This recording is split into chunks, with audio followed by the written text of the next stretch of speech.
Welcome to 720 and 720. Once again, we have a very unique guest. I guess pretty important guest when you think that we have to play on a court. And lately, we've been playing on very unique courts and way different courts than were in the 60s and 70s, and very unique. And it all kind of started through a gentleman we have kind of locally who is now a national hero in basketball. John Prater, welcome to 720 and 720. Thank you, Coach. It's good to be here. I said hero, and you started chuckling. You were being a little over dramatic. No, I'm just going to tell you, when you get recognized on ESPN by Bill Walton, then I would say you've arrived. Have you not arrived? I hope I arrived before I met him, to be honest with you, but it certainly didn't hurt. Yeah, I can. I just love the fact that he took a liking to me. Well, when you're stomping and stretching on the middle of the court in Maui at the Maui Invitation, most of the time you get somebody's attention, and you got Bill Walton's attention. We'll talk about that in a second.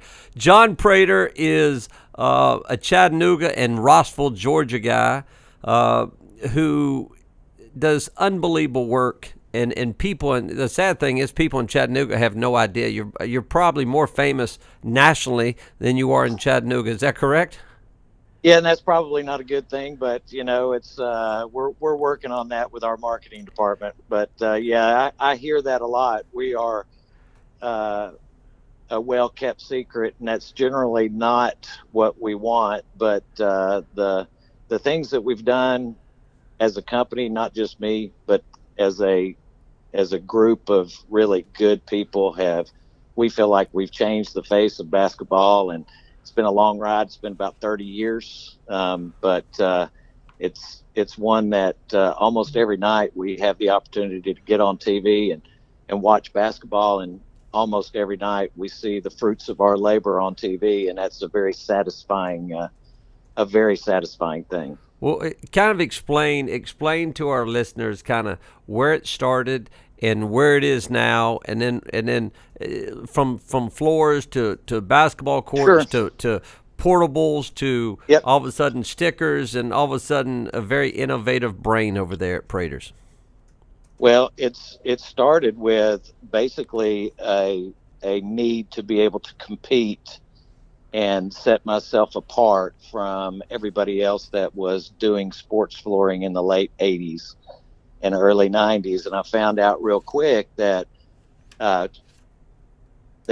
branding a court, and at that point in time, it was basically local middle schools and high schools and small colleges in Southeast Tennessee and North Georgia, and being able to go to a coach and say, hey, you've got an opportunity, your floor is being sanded, or you've got a new floor, and you've got a blank canvas. And so what is the message that you want to get across to your community? Because when they come into your school, they're generally not going into your library, sometimes the principal's office, if you were my mom or dad, but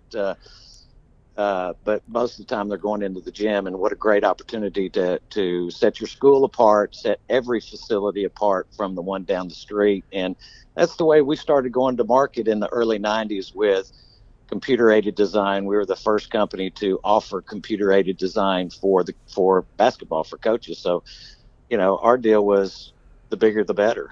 At that point in time, it was a very tedious way of painting. We hand painted logos that were sometimes 30 feet by 30 feet, but we left it up to the imagination and left it up to our customers, the coaches, principals, to get their message across. And so we did that by offering graphic design services, which nobody else at that point in time And those courts really, if you're talking about middle school and most high schools, those are permanent floors that are that are made in the gym. Correct. So make sure our listeners understand the difference between a permanent and a portable and all the stuff that you do.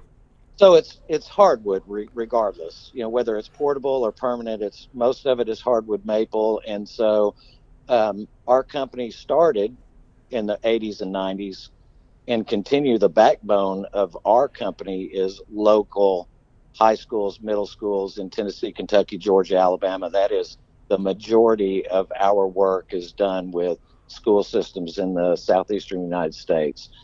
So most of those floors, you're right, are permanent. And so, and we do a lot of that.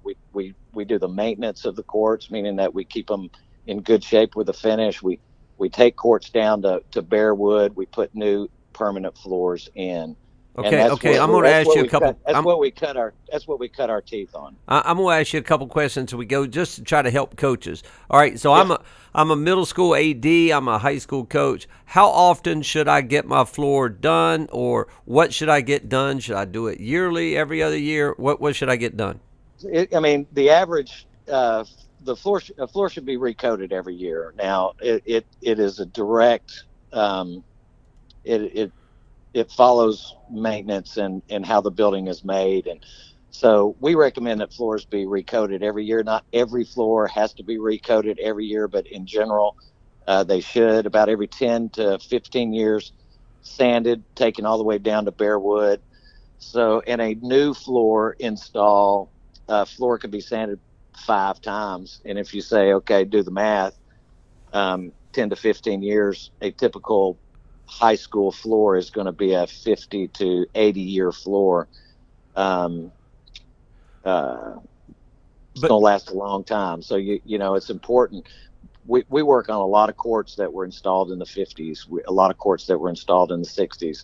We've installed a lot of courts in the 80s, 90s, and the 2000s, and court construction has changed a lot to where now they're measured. They're measured in performance characteristics and how they're actually going to perform for the athletes. And again, that's the vast majority of our business is permanent installations in high schools, colleges in the Southeast. Okay, but if I want excitement, and that's where I think you can do wonders. Is I want a unique floor. I want to get some excitement back in my high school, or back in. I got to get guys in the middle school go playing again, or college. I take over a college program, and the first thing I do, I want to change everything. I've got to get my court sanded down to the just flat wood. Correct? Yep, sure. So I can do that. I can do that 5 times on a permanent court, and I can do it really 5 on a portable. But I can also go get another portable. Less on a portable, 3 to 4 times on a portable, and I'll tell you why. Let's hear it. If you want. So let me ask you this: on the permanent court, so I can do it 5 times on a permanent court. I can do it once every 8 years if I wanted to, but then I've got to, I can only do it 5 times. Correct. It's going to get too thin. All right. Now, are you going to give me ideas? So I want to do my court. I just take over a job at Sequoia High School. I'm Andy Pennington. I just take over a job. I want to get some excitement. Are you going to give me ideas? Am I giving you ideas? What am I doing? No, absolutely. We're gonna wear you out with ideas. And our graphic, we've got an in-house design staff that have designed the most prominent basketball courts in basketball. And so we bring that same level of service to whatever institution, high school, college, church. Okay, so I'm going to ask you real quick, because I know them, but I want you to tell our listeners that you say you've done some pretty cool courts.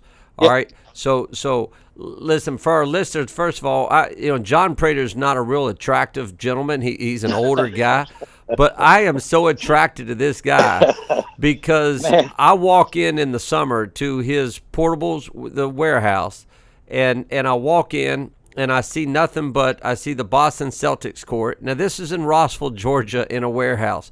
The Celtics court, the Wizards court, and the Hornets court. Bang, bang, bang. And then he's got a couple Final Four courts. He's got a couple NC.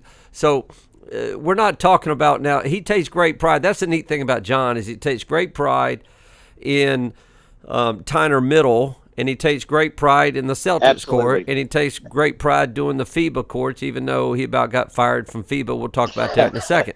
All right, so tell us a few courts that you've done, just to give you a little credibility. Okay, so I mean, first and foremost, on the NBA level, we work closely with the Boston Celtics. They've only had 3 courts. I'm very proud that we've been able to work with them over the last 5 years on their 3rd court in franchise history.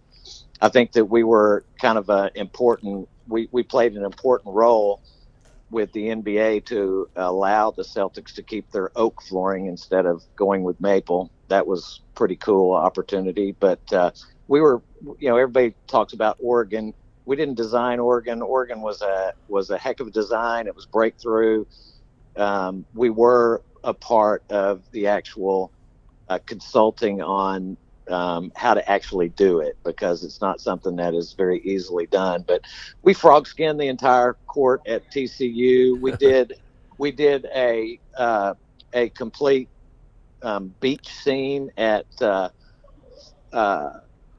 in Florida. Hold on just a minute. Hey guys. Don't worry, we're going to cut that out. That's fine. So yeah, I started with the Celtics. Then we frog skinned TCU. We did a swamp scene at the Cajun Dome for the Raging Cajuns. We have worked on many men's and women's Final Four courts.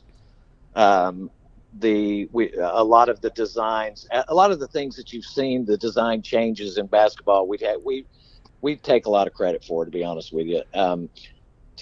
12 years ago, an opening round NCAA game was played at the University of Tennessee or University of Cincinnati or the University of Texas, branded with those institutions' brands and maybe a little NCAA sticker.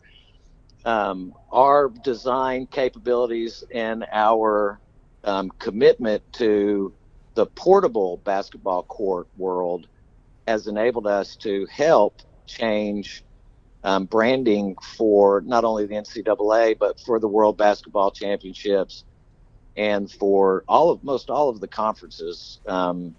They all have their own brand identity now, and we feel like we've been a big reason why. All right, so conference championship. So yep. When I'm getting ready, because it's almost March, when I'm getting ready to watch a conference ready. Yeah, I understand. It's right on us. Tell me, so when I watch what championships in the before the NCAA tournament, what Prater's courts am I looking at? So we've had our print on the Southeastern Conference men's and women's, the ACC men's and women's, the AAC men's and women's, the Big East, the Sun Belt, the Southern Conference. We've done the Big Ten, the Big 12, pretty much most of the conferences east of the Rockies, major conferences. We've played a role in the courts that they play on, that they will be playing on in 2019. All right. So, and then I walk into your warehouse, and then you've got a sport court down with Curry's logo on it. Yep. So I'm assuming you do some NBA work also besides the Celtics. So you'll do anything for anybody. Tell us about the Curry court. Okay, so we've become more everything is been an evolution with us as far as how we've gone to market in our business. Our backbone, the thing that we cut our teeth on, the very first thing that we did was provided services to local school systems in the Southeast. From that, we started our graphic design to business, and from word of mouth, word on the street, basketball courts in Tennessee, Georgia, and Alabama, and Florida, they were looking different than others. And because of those design services and because of the kind of courts that we were starting to put out, we were offered the opportunity to partner with Connor Sports on opening up a portable basketball facility where we would offer our services of our portable court services to arenas throughout the country. And so that from that market, it led from doing some NCAA tournament floors to actually having a portable basketball facility that will take a court, has a storage facility to store those courts, to be able to work and perform any scope of work on those courts and return them to the customer. So we sell new portable floors, but once we sell a new portable floor to somebody, doesn't matter where it is in the country, periodically those courts come back to us for service. And that's an average of about every 3 to 4 years. So in doing that, you're taking up portable courts. You need people that are very strong in that business that could do it, that can, because a lot of the work that we do is at night. It's behind the scenes. When the welcome, ladies and gentlemen, to the 2019 NCAA Final Four, that's what everybody sees. But there's been so much work to be done prior to that, and it's working with event staffs and people that are putting this event together. And fortunately, we've had the opportunity with our portable courts to work with some incredible events: the McDonald's All-American Game, the World Basketball Festivals, where we've put courts outside in Rucker Park, and where we put courts inside at Radio City Music Hall, and we put basketball courts on aircraft carriers for the aircraft carrier games.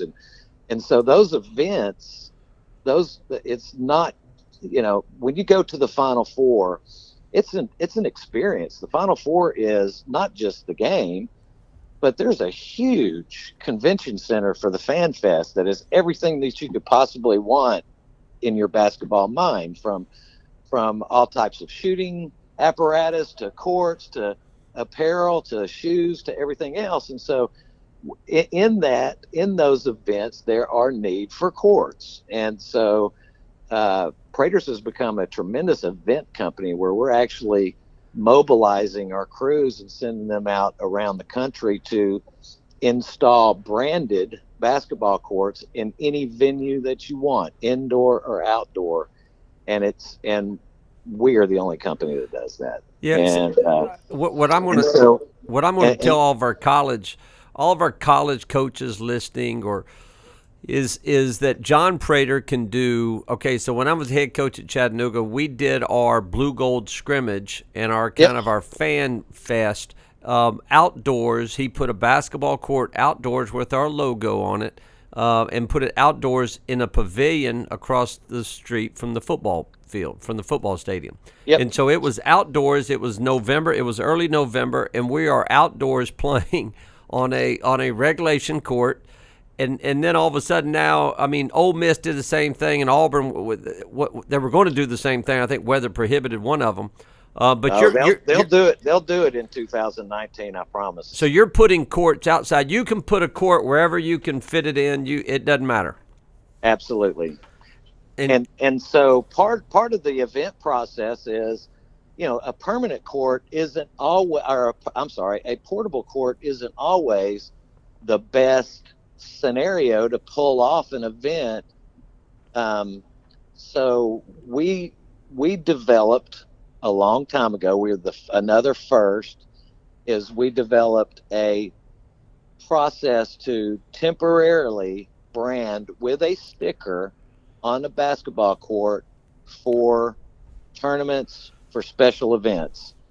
And because we're a flooring company first and foremost, and our intent is to always to have a surface that is safe for the athletes, we made our stickers from day one safe to be played on. And now we've got 12 years of experience providing our decals to courts that are at the highest level of competition: State Farm Classic, the Maui Invitational, the Paradise Jam, the Junkanoo Jam, the Battle for Atlantis, the Atlanta Showcase. They all use our sticker process because we feel like we are the only ones that comply with the NCAA rules to have a surface that is exactly like the rest of the surface that the athletes are playing on. And so what's very cool is that it's been a 12-year process, and the stickers have been a challenge because immediately when it all didn't happen by chance, of tournaments and events became in the last 10 years. There have been a lot of exempt tournaments that have come across, and a lot of branding opportunities for corporations to sponsor events that need to have branding on the courts, and that has just been over the last 10 years. Well, immediately everybody just started sticking any kind of sticker on a court, and it became rightfully, a problem with the coaches. We had it right from day one, and so we've been fighting that 12-year battle because of what's been out there and what people have played on. Ours have always been safe, and so recently, in the past week, we've been notified by the U.S. Patent Office that our patent for our play on decals has been approved. And so that is something that we are very proud of, because it is directly associated with the safety of playing basketball on a court that has temporary branding. And we're the only guys that have an actual U.S. patent for that. All right, so for you coaches out there, as you watch the Maui Invitational, and in 10, 15 years ago, everybody was slipping, or the NCAA tournament, everybody was slipping on the stickers. This is what John Prater is talking about, is they designed a sticker that is non-slip and very easy to put on, and really just beyond easy to take off. And that's what I want to, because all these podcasts are supposed to be informative and teaching either young coaches, young players, business leaders. But as a high school coach, everybody is in the need, and that's what I want to talk to you about, John. Everybody's in the need to raise money. We got to fundraise. We got to make money. And very few high school programs are making money out there. But I think, and you kind of came up with this and brought this to me, is really you could have a business sponsor each game, and they can get in touch with you. You can do some really cool logos and decals for them and put it on there, and you could kind of teach them how to put the stickers on. They could make $1,000 to $1,500 a game. You got 10 games. You're getting brand new uniforms every game because of your stickers. Talk to us about helping a high school fundraise. So we've been doing it for a long time. Again, we run a little bit of a slippery slope there because our decals are not made to be permanent, and so we do apply our decals to high schools around the country where they'll leave them on for a season. They're not going to last any longer than that. To do every game is definitely an opportunity for sponsorship money, but our company also has the ability to work with our clients with a full range of marketing opportunities, not just necessarily on the courts, but through other means of items for fundraising, specifically graphic design blocks for a floor that they may want to have done. Okay, so if anybody's been to the Final Four and you go to the convention, the only thing that after a while, the only thing you really want is to get a piece of the court. And all it is, it's a little block of the court. It's got the logo of the court on there. And I'm just going to tell you, I've got 30 of them at my house. That is the biggest thing at the Final Four. So what John Prater's talking about, you could do something, sponsor a game. You could do the court, little blocks of the court with the guy's sponsor with his business on them. Give them to him afterwards. Say thank you. Those cost about 28 cents, and then all of a sudden you're ending up making a lot of money for your basketball program. That's, I think, the thing about you, John Prater, is you're the outside the box thinker, and he's done the FIBA championships, but if I said John Prater and Kanye West, or John Prater and Quavo in the same sentence, would you laugh at that, John Prater, or would you explain to us what I'm talking about? Well, so you and Quavo are tight, right? I wouldn't say we were tight. How about Snoop I Dogg? just saw him. He played Friday night in the NBA All Star Celebrity Game. It's the first time I ever really saw him. But we provided a court for him to shoot his latest music video in the parking lot of Capitol Records in Los Angeles, which was another cool event that we did. And How so about Snoop Dogg? Have you done anything for Snoop?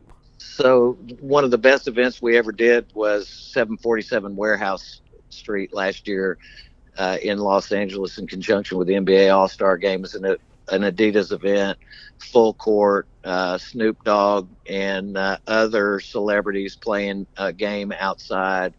Uh, it was open to the public. Kanye West gave a little impromptu concert, and people are still talking about it. It was a cool event to be involved with. Do you call him Mr. like Snoop, or do you call him Mr. Dog? How did you? I'm just curious. It's probably for another day. We'll talk about No, that later. I would at least like to recognize him enough to introduce myself as anybody if he walked up to me. I understand. I got you. Okay, so Him and a lot of other folks out there. well, so I mean, you've done stuff for people's homes. You've done stuff for restaurants. You've done stuff for all kinds of stuff. But high school coaches, I really think you have a brilliant idea with fundraising. Everybody is lacking funds. I think you could do that in a college setting for, we've kind of talked about a blackout game. You can sticker. You can sticker an entire court, correct? Oh yeah, we've done full wraps. 747 Warehouse was a full wrap. Proviso West, a big holiday tournament up in Chicago. We've done full wraps on that court a couple of times. The Shy League up in Chicago also, and amongst others. All right. Talk to me. Let's go back a little bit. Yep. If I want my court sanded and redone, kind of throw a ballpark figure. If I want to buy a brand new portable court, if I want to buy a used court, I mean, I don't know. For the average human, I don't even know. Half these people don't even know how much a court would be. So kind of go through a little thing for us. If a college or AD is listening, college coach or AD, or a high school coach, what do the prices look like? So basically, so if that's a tough question because of its, every gym is going to be different, especially if it's a permanent floor. So I'm just going to say this: at a typical 10,000 square foot regular size basketball gym is 20 to 25,000 to take it all the way down to Bearwood and do a nice graphic design, graphic paint finish it on their court. New courts are $15 a foot. And that's completely finished out. Those are performance courts. These are courts that are actually,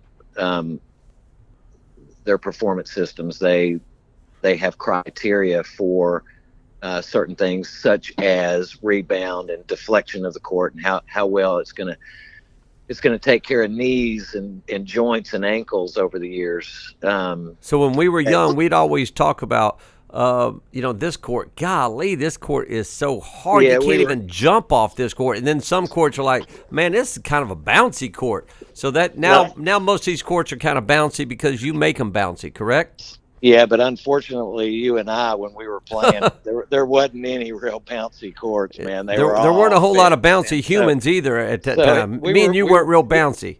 We were playing on some hard stuff, and now it's, you want it to rebound. You want a court to rebound. Rebound is good. The best rebound that you get with a basketball is on a concrete floor, but you don't want to play on concrete all day. So the idea is to balance out the response of the court to the athlete and to the ball and still have performance. And so that's why it's come a long way, and we provide that service to people all over the country, and it's one that we can direct people with budgets in mind as to what they feel is best for their facility. Well, that's what I do want people to understand. You are a budget conscious guy. Yep. You will work with a middle school that doesn't have a whole lot of money to Auburn, who's trying to put a court outside for a Yep. weekend in Toomer's Corner.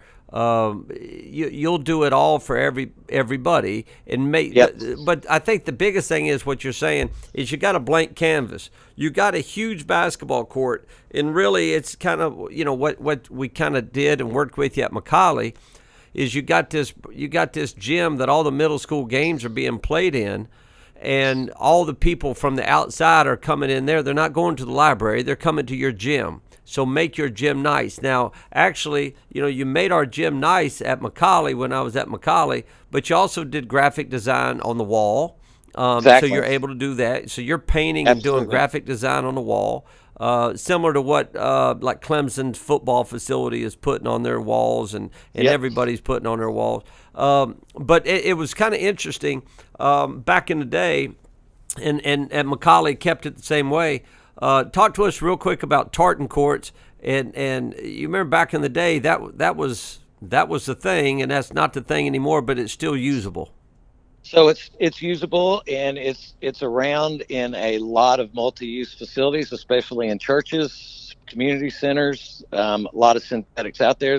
Synthetic floors have gotten better over the years. The original tartan floors were, again, they were adhered directly to concrete, and they were hard as a rock. They were point elastic, meaning that you could punch and put your finger on it and it felt soft, but it wasn't soft at all because it was sitting on a slab of concrete. Now new synthetic courts are resilient. They have underlayments that go underneath them that make them better for the athletes, but there's nothing better than good old northern hard maple.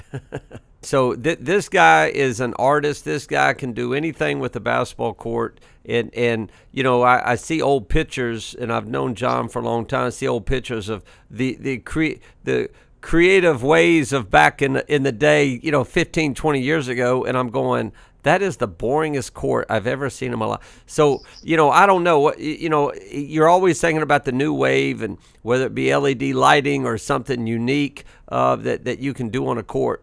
But if anybody wants, especially high school coaches, because I think we got a lot of high school coaches listening, I'm going to tell you, it makes no sense not to contact John Prater with whether you want a whole complete sanding and a brand new logo, or you want to do something unique to your court, as McCallie does for the Dr. Pepper Classic, and put Oak Hill's logo or IMG's logo on that court and all the teams in your tournament or whatever. It makes that court like really boom. And it's for a sponsor to come look at that, to come to a game, and all of a sudden he sees that sponsorship in his name and his business on that court, and you can make it look phenomenal on both sides, to get brand new uniforms every year or to help your budget every year. It makes no sense. And I think it's easy. Is it not easy to do that, to contact you and get going? Oh, absolutely. We have operators standing by. No, there you go. seriously, 1-800 Prater. No, I just think I mean, we're pretty easily found. It's Praters Flooring, Chattanooga, Tennessee. We are we're on the web. So that is the thing, I guess, that if I were going to get a message out to anyone that might have a need, is this is it. We have great company. We have a lot of people that are invested in providing the very best product that we can for institutions around the country. Sometimes we make sense for people, sometimes we don't make sense for people, and so it doesn't hurt to talk. So we have people that are, I don't want you to print any. I want you to dub over all of that. I don't like any of it. Okay. Sorry. All right. So No, basically what I was going to do is this. I'm going to say something, and hopefully you can fit it in somewhere. All right, we'll do it. This is, let me start by this. Okay. First of all,